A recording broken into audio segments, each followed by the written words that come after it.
How can we address the lack of diversity in tech? Well, I guess it depends first on what your definition of diversity is. And if past is prologue, I must then assume that diversity means anything other than white and male. So the reverse of that question becomes, how can we better discriminate in our hiring practices on the basis of race and gender? I am looking forward to seeing the insightful answers to these questions. So diversity is a very, very hot topic right now. Ah, hot topic. You used to be so much cooler than you are now. And oh, whoops, sorry, I got distracted. And I think the companies that are not diversifying their workforce, they're kind of punishing themselves. Because when they create a product, whether it's an app, whether it's a solution offering, it's clearly reflected in their product that their workforce is not diversified. Wait a second.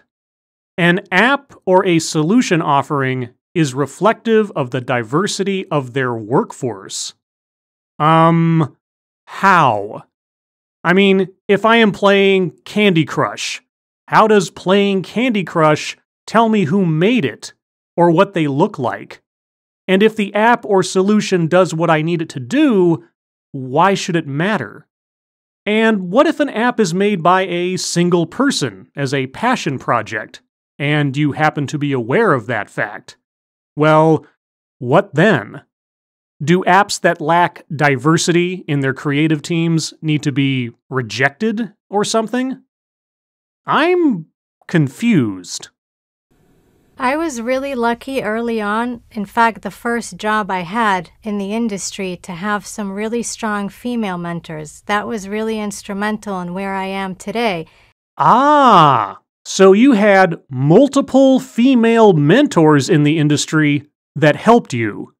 So there were already women in tech before you arrived. Got it. One thing I had heard that I try to carry with me is this quote, which is, you want to forge a path, but draw a map. So I've been lucky to have made it this far in my career and to have reached a position where there may not be many other female tech leads. So now I need to make sure that I help guide others to reach that same point that I've reached. I am very curious to know if when she says others, she means other people or only other women. The sad part is it's kind of a systemic issue. It's not like I can just offer a quick fix. But I think part of it is just we need to give people a chance on their potential rather than what they have done already. Okay, so how do you measure someone's potential without examining what they have done previously? Absent the merits of prior actions and experience, how do you determine who should and should not be given a chance? For some reason, maybe it's just we're all human, we like to do pattern matching. If we see someone who is just like the other successful people, we tend to give them the benefit of doubt. Say, hey, I'm going to give you this project, and then you can try it out and then learn on the job and then become a better developer, leader, what have you. That tends to not happen with underrepresented people. Okay, wait a second. You advocate for people to be given a chance based on their potential, but without considering past actions. But now you say it's a bad thing to give people a chance based merely on the perception of their potential success. A couple of things. A, make up your mind. And B, what you assume other people are thinking says more about you than it does about them.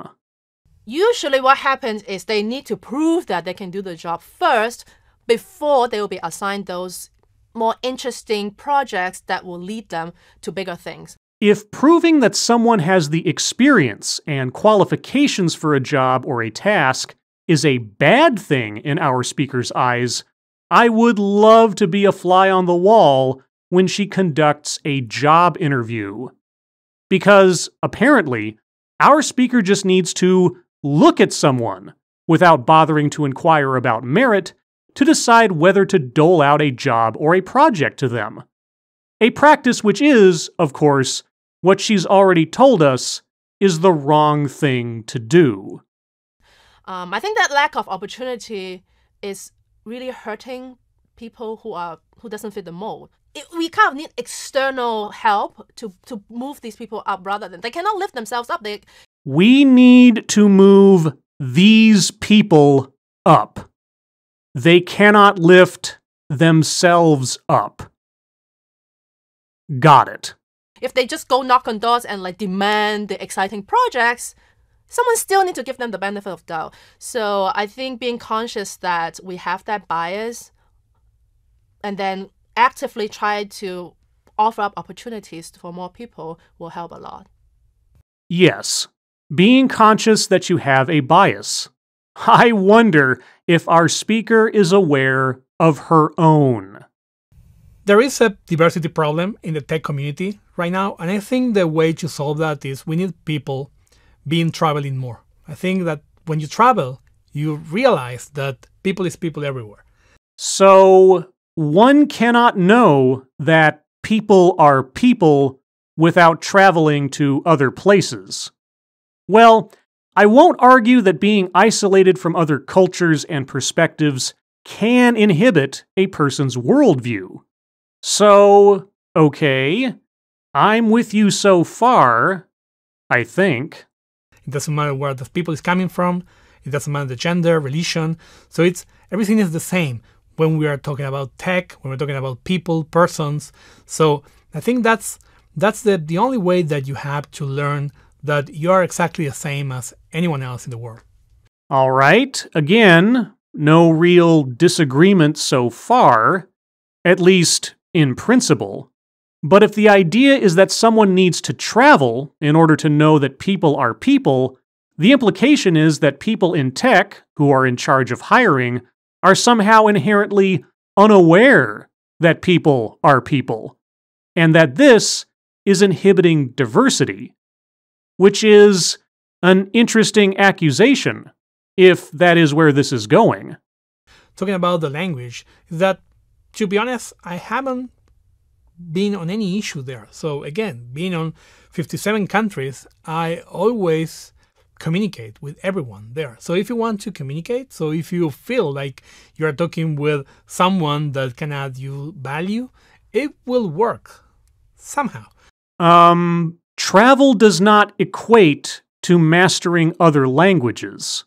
So I'm not sure what he means. And it will work somehow. That's awfully vague. So I don't think that should be an issue. Okay, so it's something that can be addressed in a very simple way, and it shouldn't be part of like a block that we have to increase our communication, our contact with people on different countries or different cultures. Okay, so far, this is the first speaker to make the most sense, in relative terms. Though again, I'm not sure how his advice isn't a sideways indictment of tech leaders as all being close-minded xenophobes. So when I think about the lack of diversity in tech, there are a few approaches that I've read about and heard about that I feel can be really useful. And they all sort of fall under this umbrella of taking a more fundamental approach, thinking about it as a fundamental problem in the company culture rather than just a little add-on that we can stick here and there. When I think about diversity, it reminds me of in web development, there's this whole question of accessibility, about whether you're creating websites and applications that people who are blind or have low sight, low vision can use, deaf users, people who interact with computers in different ways. Okay, that is a lot of lead up. I assume we're getting to the point soon? it can be tempting as a web developer to start out just saying, okay, I'm building this site for this platform. And then at the end say, okay, what can I tack on here to make this accessible? But really, the most powerful way to do it, which is a better coding practice, which makes it easier to develop, and which is better for everyone in the long run, is to start out saying, what do I need to do? How do I need to architect and build this site with accessibility as part of that? So the tech industry is inherently racist and sexist. Got it. If we hire a woman or a person of color, but their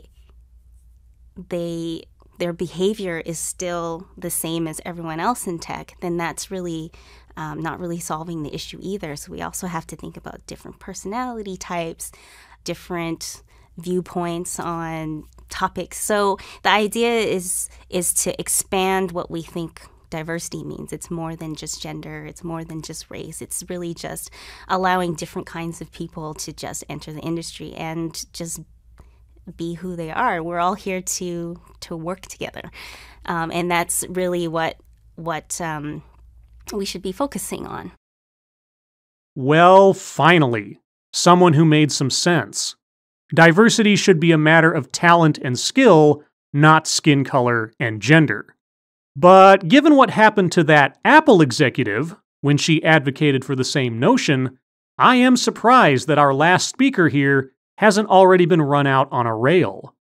But that is the end of the video.